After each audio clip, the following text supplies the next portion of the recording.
प्यारे बच्चों, हिंदी की कक्षा में एक बार फिर से आपका स्वागत है।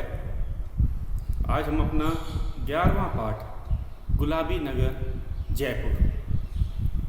आप जानते ही हैं जयपुर राजस्थान की राजधानी, और इसमें हम जयपुर शहर के बारे में जानकारी प्राप्त करेंगे। और ये जो पाठ है ये असल में एक पत्र है जिसको किसने लिखा है। एक लड़की है जिसका नाम है सारिका। सारिका ने मीरा को, मीरा कौन है? सारिका की सहेली, उसको पत्र लिखा है और पत्र में जयपुर के बारे में बताया है। तो आज हम अपना नया पाठ 11 गुलाबी नगर जयपुर करने जा रहे हैं। तो जैसा कि आप जानते हैं, जब हम पत्र लिखते हैं तो पत्र लिखने वाला व्यक्ति अपना पता लिखता है, और जैसा कि इस पाठ में लिखा है, सबसे पहले जयपुर लिखा, मतलब पत्र लिखने वाला जयपुर से पत्र लिख रहा है।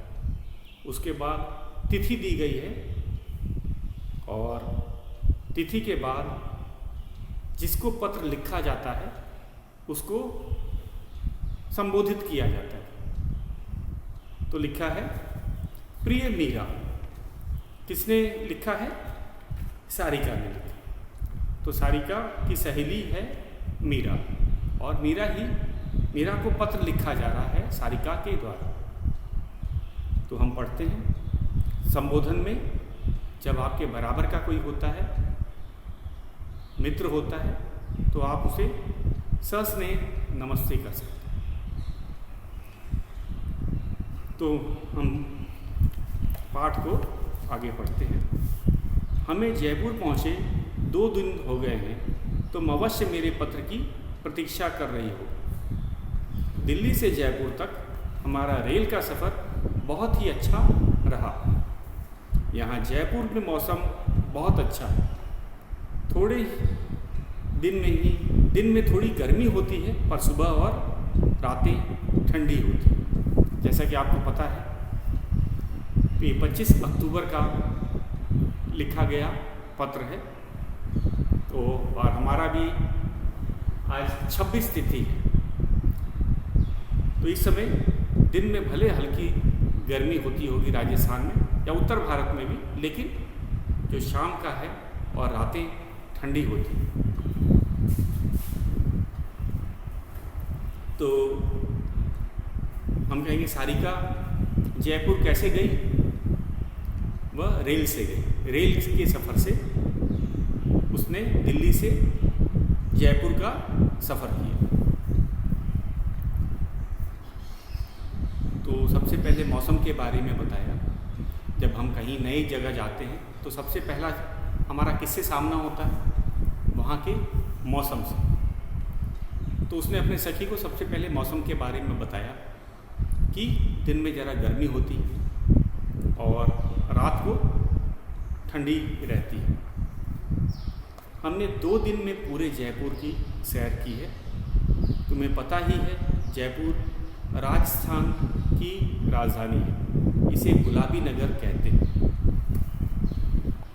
तो जयपुर एक बड़ा शहर है, और अगर आप किसी शहर को देखना चाहते हैं, घूमना चाहते हैं, तो ज़रा समय लगता है।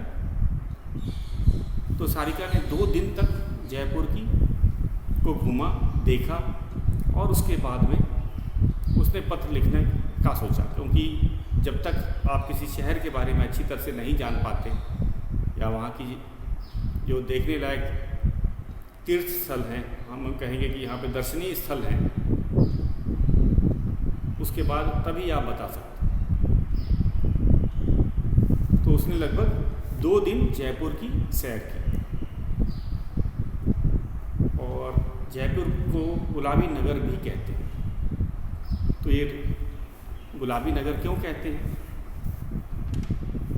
तो इसके लिए एक कारण है कि यहाँ जो पत्थरों का प्रयोग किया गया है वो गुलाबी रंग के। इंग्लिश में बोलते हैं सैंडस्टोन। तो ये गुलाबी रंग के सैंडस्टोन होते हैं और वहाँ की सारी इमारतें उसी की बनी हैं, उसी रंग के पत्थर की बनी हैं। तो इसीलिए किसी भी इमारत को देखा जाए तो वह गुलाबी रंग के पत्थरों से ही बनी। और पहले जब यातायात के साधन नहीं थे, इतनी ज़्यादा चीज़ों की ढुलाई नहीं हुआ करती थी, तो स्थानीय लोग जो आसपास जो पत्थर मिलते थे उनका ही प्रयोग किया करते थे। वो बहुत दूर से चीज़ें नहीं मंगाते थे और वहाँ पे गुलाबी पत्थर बहुत सामान्यतः पाए जाते हैं। तो वहाँ की जितनी भी इमारतें हैं वे सब गुलाबी पत्थरों की बनी। तो एक तरह से कहा जाए हर जगह गुलाबी इमारतें देखते देखते लोगों ने उसका नाम ही रख दिया गुलाबी नगर। जैसे कि आपने देखा है लाल किला। लाल किला लाल रंग के पत्थरों से बना, इसीलिए उस किले का नाम लाल किला रखा गया। अगर आप आगरा के किले में भी जाएंगे तो वो भी लाल रंग के ही पत्थरों का प्रयोग किया है, लेकिन यहाँ पे पत्थर का जो रंग है वो गुलाबी रंग है, तो इसीलिए इसे गुलाबी नगर भी कहा जाता है। यहाँ अधिकांश घर और इमारतें गुलाबी रंग की हैं। तो मैंने बताया कि लोग घर बनाते समय आसपास की चीज़ें का ज़्यादा प्रयोग करते हैं। अब तो लोग टाइल्स का प्रयोग कर रहे हैं, मार्बल मंगाते हैं, लेकिन पहले लोग जो स्थानीय वस्तुएं उपलब्ध होती हैं तो वहाँ गुलाबी पत्थर बहुत मात्रा में मिलते हैं और गुलाबी पत्थर जो होते हैं काफ़ी सुंदर होते हैं।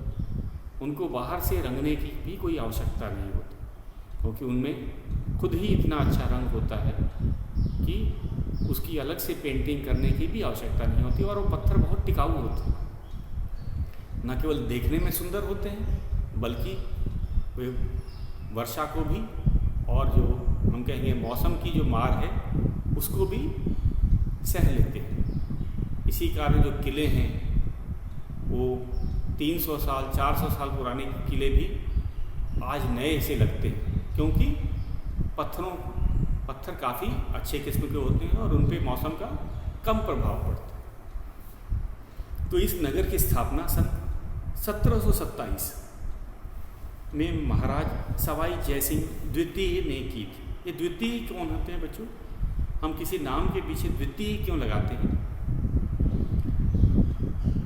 तो इसके बारे में मैं आपको बताता हूँ।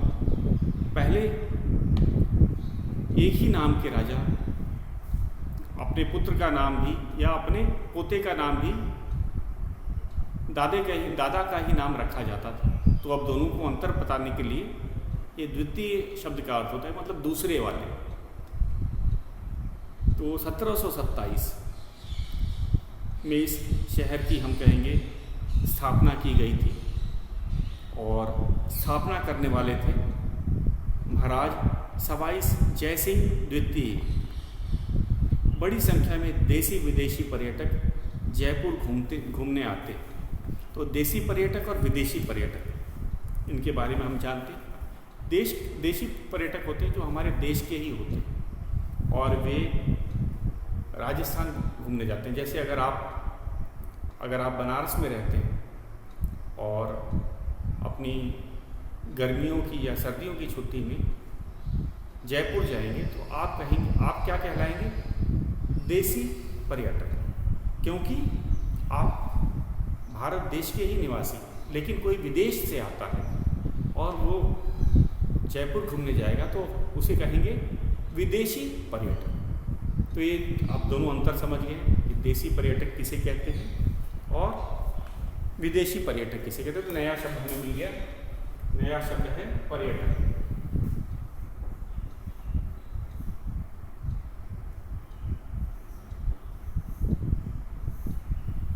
तो पर्यटक वह यात्री होता है जो किसी नई जगह को घूमने की दृष्टि से जाता है या पहुंचता है। तो ये था हमारा पर्यटक।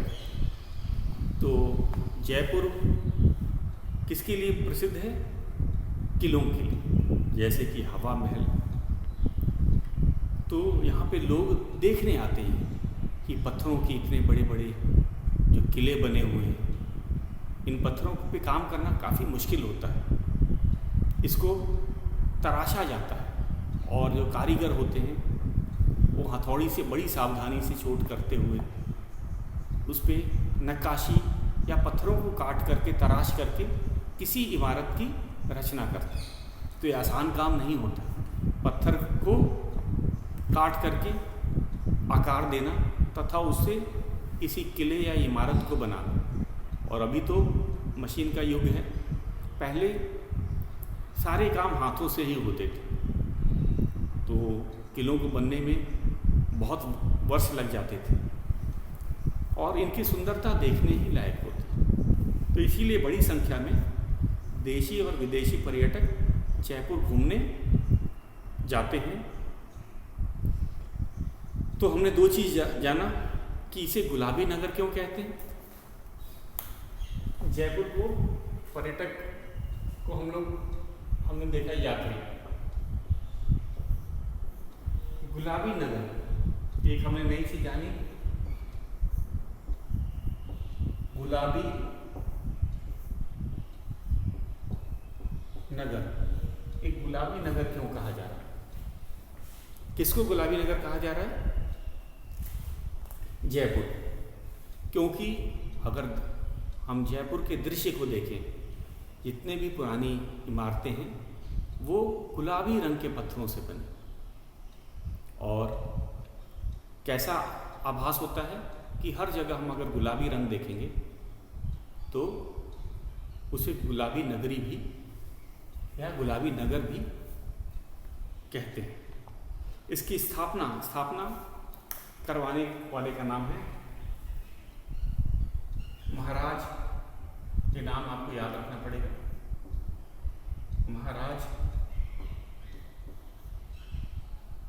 महाराजा सवाई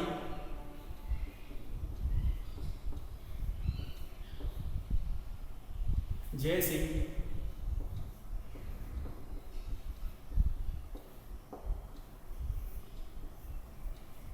द्वितीय।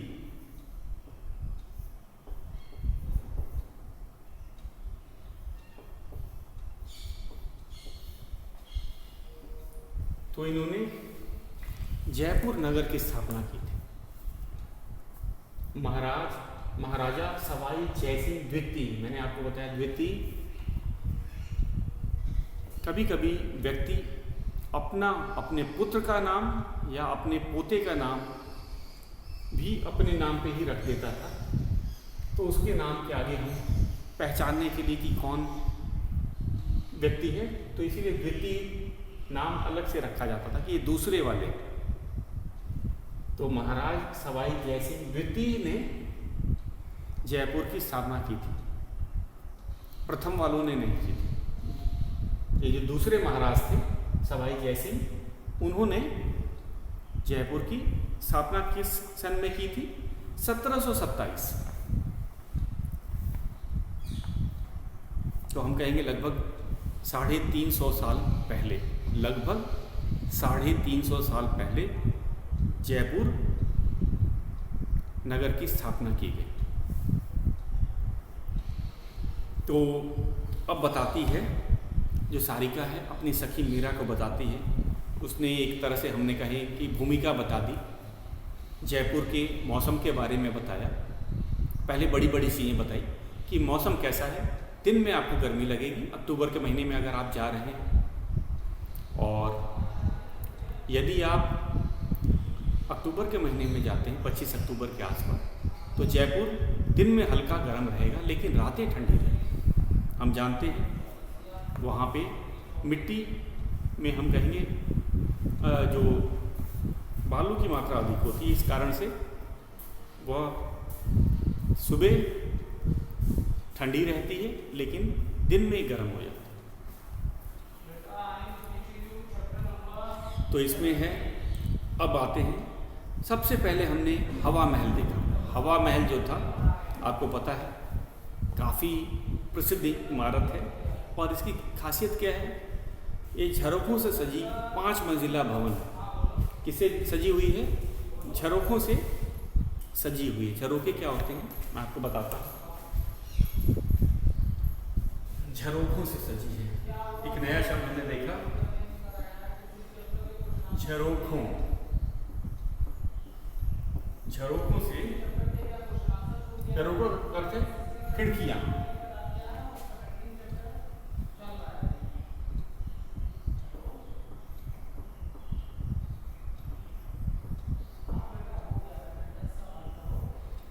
खिड़कियां असल में क्या है, पहले जब हम 350 साल की पहले की बात करते हैं तब बिजली नहीं थी।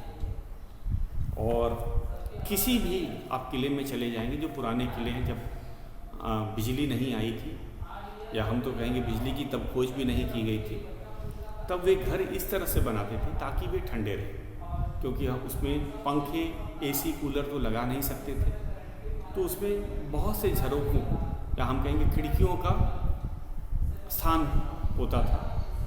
और इससे क्या होता था कि जरा भी अगर हवा चलती है तो इमारत में ठंडक बनी रहती। इमारत की जो दीवारें होती हैं काफ़ी मोटी बनाया गया था ताकि जो राजस्थान की गर्मी है वो बाहर ही रहे, और किले के अंदर हम कहेंगे कि अच्छा तापमान, ठंडा तापमान हुआ करता था।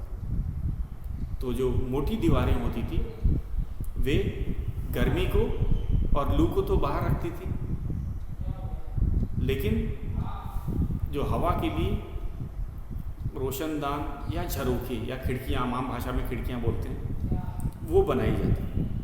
और ये भवन कैसा है, 5 मंजिला है,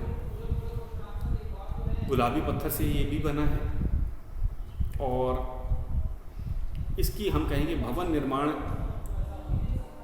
कला का सुंदर उदाहरण है। हवा महल के पास ही जंतर मंतर, इस वेधशाला का निर्माण राजा जयसिंह ने किया था। तो इसके पास एक वेधशाला है। वेधशाला क्या होती है, यहाँ पे जो तारे हैं, नक्षत्र होते हैं, उनको देखा जाता है, उनकी गणना की जाती है और शोध किया जाता है। कैसे? क्योंकि ये जो नक्षत्र हैं, तारे हैं, ये समय के अनुसार उनकी स्थिति बदलती रहती है। तो इसे वेधशाला कहा। और इसका वेधशाला का निर्माण किसने कराया था? राजा जयसिंह। जंतर मंतर देखकर हम रामनिवास बाग गए। जंतर मंतर देखकर हम रामनिवास बाग गए, और ये बहुत बड़ा है। तो एक जंतर मंतर कहाँ था? हवा महल के पास में ही था। उसके बाद सारिका ने बताया कि वे रामनिवास बाग गए और ये बहुत बड़ा है। इस बाग की खासियत क्या है? यहाँ काफ़ी हरियाली और तरह तरह के पेड़ पौधे। यहाँ ये बाग में बहुत तरह के पेड़ पौधे हैं। इसमें मछली घर, चिड़ियाघर और वनस्पति संग्रहालय भी। तो मछली घर को हम आम भाषा में एक्वेरियम कहते हैं। यहाँ तरह तरह की मछलियाँ रखी जाती हैं। चिड़ियाघर में आपको पता है जीवों को रखा जाता है और चिड़ियों को रखा जाता है तथा उनकी देखभाल की जाती है। वनस्पति संग्रहालय, वनस्पति संग्रहालय है। इसमें पेड़ पौधे और जो हम कहेंगे औषधीय पौधे हैं, मेडिसिनल प्लांट्स आपको कहते हैं, उसका संग्रहालय है, म्यूज़ियम है। इसके बारे में अगर आप कई लोग बहुत हम कहेंगे पौधों के बारे में, वनस्पति के बारे में अधिक जानना चाहते हैं तो वे इस संग्रहालय को अवश्य देखें। और हमको पता है मछली घर, एक्वेरियम तो लोग देखने जाते हैं और तरह तरह की उनको मछलियाँ दिखेंगी। चिड़ियाघर में भी हम पक्षी देखकर बड़े खुश होते हैं। लेकिन जो हम कहेंगे जो वनस्पति संग्रहालय जो देखते हैं वे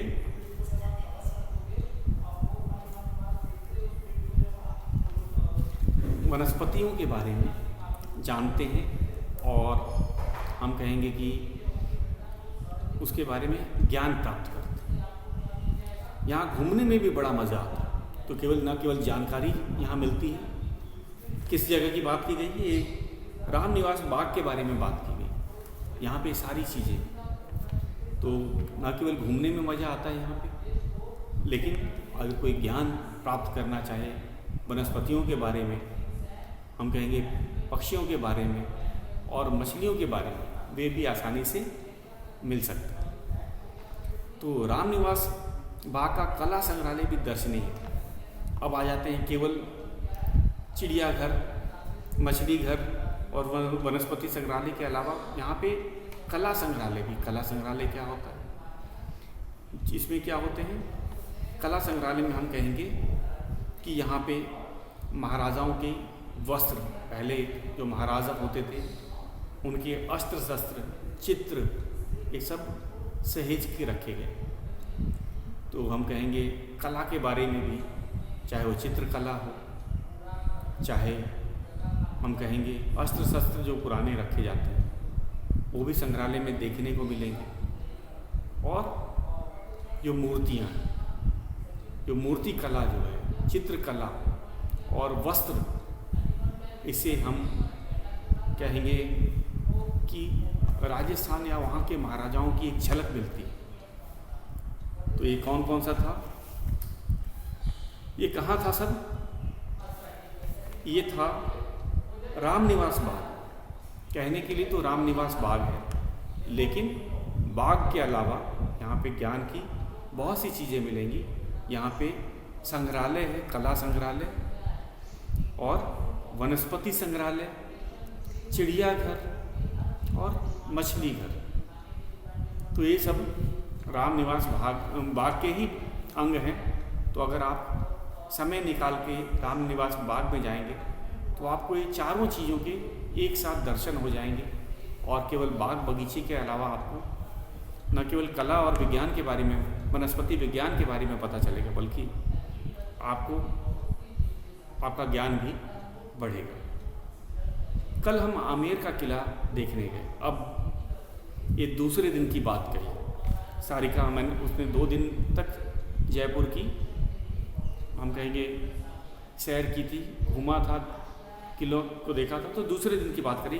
कल हम आमेर का किला देखने गए थे। आमेर एक किले का नाम है। यह जयपुर से लगभग 14 किलोमीटर की दूरी पर। तो आमेर का किला जयपुर से लगभग 14 किलोमीटर दूर है। तो जयपुर में तो इस किले के बारे में क्या खासियत है?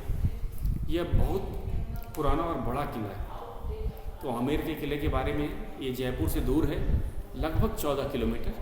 और किला की क्या खासियत है? ये किला बहुत बड़ा है, पुराना है। पहाड़ी पर बने इतने बड़े किले को देखकर आश्चर्य होता है। तो पहले क्या होते थे, राजा लोग अपने किले को काफ़ी सुरक्षित बनाते थे। तो सुरक्षित बनाने के लिए सबसे अच्छा जगह होता है पहाड़ी। आपने देखा हो अधिकतर किलों को ऊंची स्थानों पे, ऊंची जगह पे बनाया जाता है। इसके पीछे भी एक सुरक्षा का दृष्टि होता था। कैसे कि अगर कोई दुश्मन सेना किले पे आक्रमण करती है तो जो सेना किले में रहती है वो आसानी से उनको हरा सकते थे। क्यों? क्योंकि पहाड़ी पे जो किला बना रहता था वहाँ से दूर दूर तक नज़र रखी जा सकती। और अगर कोई सैनिक, कोई हम कहेंगे विद्रोही सेना उस किले पे कब्जा करने के लिए, हमला करने के लिए पास आती थी तो सैनिक आसानी से उनको हरा सकते थे। क्योंकि वो न केवल ऊंचाई पर बैठे होते थे, उनकी दृष्टि पे सब दिखता था, बल्कि वे उन पे आसानी से हमला भी कर सकते थे। तो जितने भी आप किले देखेंगे सबको ऊंची स्थान पे बनाया जाता है, खासकर पहाड़ियों पर। और राजस्थान में जितने भी किले बने हैं आप देखेंगे सब ऊंची पहाड़ियों पे बने हैं, जबकि पहाड़ियों पे बनाना काफ़ी मुश्किल होता है। पत्थरों को ढो करके हाथी या घोड़ों की मदद से ऊंचाई पे पहुंचाया जाता है, फिर तराश करके किले की दीवारें बनाई जाती है और उसके बाद किले में राजा के लिए राजमहल हुआ। तो ये सब किलों के बारे में है। और आश्चर्य क्यों होता है? क्योंकि किला बहुत बड़ा है, बहुत विशाल किला है। और इस किले के अंदर क्या क्या है? किले में शीश महल देखने योग्य। तो केवल किला ऊंचाई पे बना है और बहुत बड़ा बना है, इसी बात की बने। उस किले के अंदर बहुत सी चीज़ें होती थी। जैसा पहला इन्होंने बताया कि शीश महल के पास एक देवी का मंदिर है। तो उस किले के अंदर अब क्या क्या चीज़ें रखी जाती हैं, क्योंकि वो चीज़ जो भी किले में बनेगी वो काफ़ी सुरक्षित होगी। तो उसमें कौन रहेगा? उस जगह का महाराज जो होते हैं वो किले में रहते थे, क्योंकि वो सुरक्षित जगह है, उसमें पूजा का स्थल भी होना चाहिए कि कहीं पूजा करने के लिए किले से बाहर ना निकलना पड़े। और शीश महल, अब शीश महल की बात, शीश महल अर्थात जैसा कि नाम है उसमें कांच का बहुत प्रयोग किया गया। मंदिर में उन्होंने दर्शन किया, शीश महल के पास ही एक देवी का मंदिर था, तो उन्होंने दूसरे दिन उसका दर्शन किया देवी का, और उसके बाद फिर वापस जयपुर आ गए, जो कि लगभग 14 किलोमीटर दूर था। रास्ते में हमने मन सागर झील के बीच बना जल महल देखा। तो ये था आमेर के किले और जयपुर के बीच में क्या उन्होंने देखा, मन सागर एक झील है, रेगिस्तान राजस्थान हम कहें, वहाँ पानी जितने भी हम कहेंगे जो लोग रहा करते थे झीलों के आसपास किले बनाते थे, और आबादी और नगर झीलों के पास रहते थे ताकि उन्हें पानी मिल सके। अगर हम उत्तर भारत की बात करें तो नदियों के किनारे आपको शहर मिलेंगे, चाहे कानपुर का हो, इलाहाबाद का हो, लखनऊ का हो, वाराणसी, पटना, ये सब नदियों के पास क्यों बनते थे? क्योंकि पानी की जो आवश्यकता है वे आसानी से नगरवासियों को पानी मिल सके। तो ये चीज़, राजस्थान में नदियाँ कम हैं तो उन्होंने झीलों के पास आबादी आपको मिलेगी, तो मन सागर झील के बीच में जल महल बना था। तो एक बहुत बड़ा विशाल झील है, किसके बीच में था? ये आमेर के किले जो कि जयपुर से लगभग 14 किलोमीटर दूर है, उसके बीच और जयपुर के बीच में था। और इस झील में जल महल मतलब जो महल पानी के बीच में बना हो, तो ये भी काफ़ी सुरक्षित होगा। आसपास पानी, बीच में महल, और उस महल का नाम जल महल। इसका निर्माण सन 1799 में सवाई प्रताप सिंह ने आनंद स्थल और आरामगाह के रूप में करवाया था। तो किस महाराज ने कराया था? सवाई प्रताप सिंह ने, और 1799 में इसका निर्माण कराया गया था। इसका मुख्य उद्देश्य था आराम स्थल और आनंद स्थल, आरामगाह। पहले जब महाराज अपने किले से निकलते थे तो उन्हें उनके लिए आराम करने के लिए जगह होता था, तो वे जल महल में आराम करते थे। शायद जो किला अगर पानी में बना हो तो अवश्य ठंडा ही होगा। मैंने बताया था उस समय बिजली की खोज नहीं की गई थी, बिजली नहीं थी, तो रहने के लिए ऐसे जो किले बनाए जाते थे या स्थल महाराजा लोगों के लिए जो स्थल बनाए जाते थे काफ़ी ठंडे होते थे। तो उन्होंने शायद इसीलिए जल महल बनवाया था कि कभी शिकार से लौटते समय या घूमते समय अगर उन्हें विश्राम करने की आवश्यकता पड़े तो वे जल महल चले जाएंगे। और इनका निर्माण 1799 में सवाई प्रताप सिंह ने आनंद स्थल, मतलब हम कहेंगे आराम करने के लिए ही बनाया था। तो इसका उद्देश्य केवल आराम के लिए था, और ये झील के बीच में था, तो आप अंदाज़ा लगा सकते हैं कि वह ठंडा होता होगा, खासकर गर्मियों में। सर्दियों में बड़ी संख्या में प्रवासी पक्षी इस झील में आते हैं। ये झील बहुत बड़ी है, और मैंने आपको बताया था कि प्रवासी पक्षी जो विदेश से आते हैं वो दिल्ली, राजस्थान और उत्तर भारत में रुकते हैं। उनको यहाँ पे प्रचुर मात्रा में खाने के लिए चीज़ें मिलती हैं, तो ये और पीने के लिए पानी मिलता है, तो वे इस झील पे आते हैं। कौन से पक्षी? प्रवासी पक्षी। प्रवासी पक्षी होते हैं जो दूसरे देश से उड़ करके खासकर सर्दियों के मौसम में हमारे देश में आते हैं ताकि वे वहाँ की सर्दियों से बचे रहें। साइबेरिया से आते हैं जो रशिया का एक भाग है, वहाँ पे तापमान -100 से भी नीचे चला जाता है, तो तापमान से ठंड के तापमान में वहाँ खाने की भी कमी हो जाती है।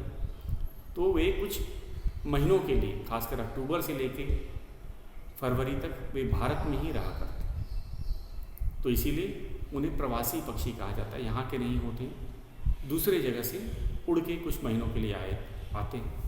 तो यहाँ पे इस झील में किस झील की बात की गई है?